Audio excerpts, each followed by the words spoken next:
ভাই, যদি আপনি ভালোভাবে যত্ন না করেন, তাহলে আপনি যত সুন্দরী বউ বিয়ে করেন, সেই বউয়ের চেহারা পর্যন্ত চেঞ্জ হয়ে যায়। এই তো ডেনিম, তাই না? আর ডেনিম কাপড়ের যে প্রবলেম গুলা হয়, সেটার জন্য শুধুমাত্র ম্যানুফ্যাকচারার দায়ী না বা সেলার দায়ী না। সেটার জন্য হইতে পারে আপনার ইউজ বা সেটাকে মেইনটেইন করার ওয়ে। এই ২ টাও কিন্তু রিজন হইতে পারে। সো আজকের ভিডিওতে আমরা বেসিক্যালি জানবো যে কি কারণে আপনার শখের ডেনিম আপনি কেনার সময় শাবনূর থাকলেও ২ দিন ইউজ করার পর সেটা ময়ূরী হয়ে যাইতেছে। আসেন, let's find it out. Basically কি হয়? আমরা বলে থাকি যে ৬ মাসের আমাদের কালার ওয়াশ গ্যারান্টি থাকে। বাট এরপরেও অনেক সময় দেখা যায় যে প্যান্ট নষ্ট হয়ে যাইতেছে। প্যান্টের কালার উইঠা যাইতেছে, প্যান্ট ছিঁড়া যাইতেছে, প্যান্ট ডিসকালার হইয়া যায়, প্যান্টের স্ট্রিচ ছেড়া দেয়। বিভিন্ন ধরনের প্রবলেম আমরা ফেস করি। তো সেটা কেন হচ্ছে? ফার্স্ট অফ অল প্যান্ট নষ্ট হওয়ার প্রধান কারণগুলার মধ্যে ১ম কারণ হচ্ছে আমরা গরম পানি দিয়ে প্যান্ট ধুই। আপনি একটা জিনিস চিন্তা করেন, আমরা তো সব তো মানে স্ট্রেচেবল প্যান্ট সবগুলা, তাই না? তার মানে কি ভেতরে একটা ইলাস্টিক বা মানে ল্যাকড়া থাকে, তাই না?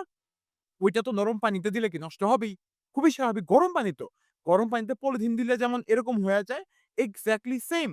গরম পানির মধ্যে যদি একটু ল্যাকড়াটা পইড়া যায়, ওইটা এরকম হয়ে যায়। তো ঠান্ডা পানিতে ধুইতে হবে। প্যান্ট অলওয়েজ ট্রাই করবেন উল্টা করে। মানে প্যান্ট তো আমরা ফ্রন্ট সাইডটা সামনে রাখি না? যেভাবে থাকে জাস্ট খুলে নিয়ে ধুয়ে ফেলি। ওইটা এমন করা যাবে না। প্যান্টটা আমরা উল্টা করব। এরপরে ঠান্ডা পানিতে খুব রাফ বা অনেক বেশি পরিমাণে ডিটারজেন্ট দিয়ে আমরা প্যান্টটা ধোবো না। এতে করে কি হবে? অনেক রাফ বা থাকে না যে একটু মানে অনেক খসখসা টাইপের কিছু আপনার ডিটারজেন্ট পাউডার থাকে। যেমন ধরুন সার্ফ এক্সেল। একটা প্যান্ট ধোয়ার জন্য আপনি পুরা ৳১০ দামের সার্ফ এক্সেল দিয়ে দিছেন। হবে না। ওই তো অনেক রুড। ওই গিয়ে কাপড়ের সফটনেস নষ্ট করে ফেলবে। একদম খায়া ফেলবে। বিশ্বাস করেন গিলা ফেলবে। আপনি প্যান্ট ধইরা ওই মজাই পাবেন না। যে প্যান্ট আপনি বেসিক্যালি ১ম ধরে পেয়েছেন। শাবনূর আর ময়ূরীর তো আর সেম ফিল না, ইউ নো? হুম। হ্যাঁ, স্মার্ট অডিয়েন্স। সো এইটা একটা গেল। ২য় নাম্বার হচ্ছে আপনারা মেক্সিমাম মানুষ আমরা যারা ঢাকা শহরে থাকি বা আশেপাশে থাকি আমরা ছাদে কাপড় শুকাই। একদম খাড়া রোদের মধ্যে কাপড়টারে সোজা কইরা দিয়ে আমরা শুকাইতেছি। এতে করে কি হয়? ডিরেক্ট হিটটা কাপড় অবজার্ভ করে আর কাপড়ের যে কালারটা থাকে বেসিক্যালি সেটা ঝলসা যায়। একদম জ্বলে যায়। আপনি যত হাজার টাকা দামের কাপড় আপনি ইউজ করেন সেম প্রবলেম হবে যদি আপনি একদম সরাসরি ছাদের মধ্যে সোজাভাবে কাপড় শুকান। থার্ড একটা ব্যাপার হচ্ছে আমরা অনেক সময় ডেনিম কাপড় আয়রন করে থাকি। আপনি যদি অনেক বেশি হিটে ধরেন যে বাইরে মারামারি লাগছে, আপনি ইস্ত্রি ভাবে রাইখা ফুল হিট দেখা পর্যন্ত আপনি ব্যালকনিতে মারামারি দেখতেছেন। ওই কি হইতেছে? হ্যাঁ, হ্যাঁ, হ্যাঁ। আইসা সেরা কোন চিন্তা না করে ঠাস কইরা দিলেন। একদম ধোঁয়া উঠতেছে বের হইয়া। আপনার কাপড় চইলা যাবে। কজ ওইটার ভিতরে এগেইন ওইটার মধ্যে কি থাকে? একটা ল্যাকড়া থাকে বা এক ধরনের স্ট্রেচেবল পদার্থ থাকে যেটা ইলাস্টিক। আর ইলাস্টিক হচ্ছে কি রাবার। রাবার যদি বেশি তাপ আপনি রাবারের মধ্যে দেন তার সাথে রাবার সংকুচিত হয়ে যাবে। এতে করে কি হয়? প্যান্টের এই যে এই সাইডটা ভাঁজ পইড়া যায় দেখবেন, হ্যাঁ? এরকম ভাঁজ পইড়া যায়। তারপরে স্ট্রিচ ছাইড়া দেয়। এইসব কারণে বেসিক্যালি স্ট্রেচ ছাড়ে।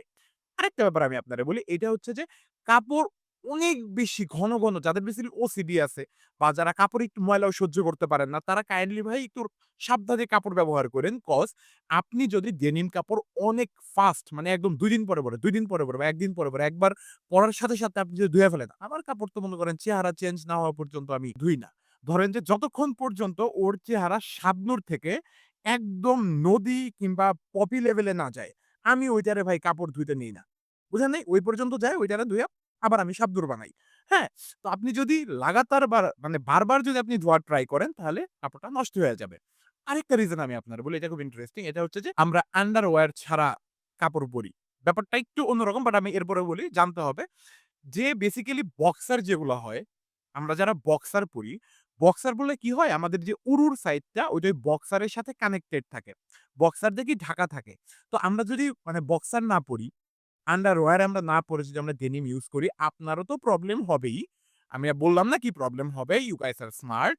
তো আপনার প্যান্ট ২ থায়ের ঘষায় ওই জায়গাগুলো বুদবুদ ওঠে আর প্যান্টটা আস্তে ফাইসা যায়।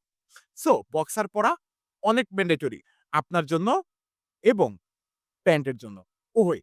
তো আপনারা যদি মোটামুটি একটু আসলে একটা ডেনিম কাপড় অনেকে শখ করে কেনে। You know? হ্যাঁ, প্রয়োজন তো অবশ্যই। বাট এরপরেও যথেষ্ট সিনসিয়ারলি মেইনটেইন না করলে ভাই বউ পর্যন্ত চেঞ্জ হয়ে যায়। হ্যাঁ, বউয়ের চেহারা পর্যন্ত চেঞ্জ হয়ে যায়। সেখানে তো ভাই ডেনিম, তাই না? তো আপনাকে মেইনটেইন করতে হবে। একটু মেইনটেইন করেন ইনশাআল্লাহ প্যান্ট কিচ্ছু হবে না। Thank you.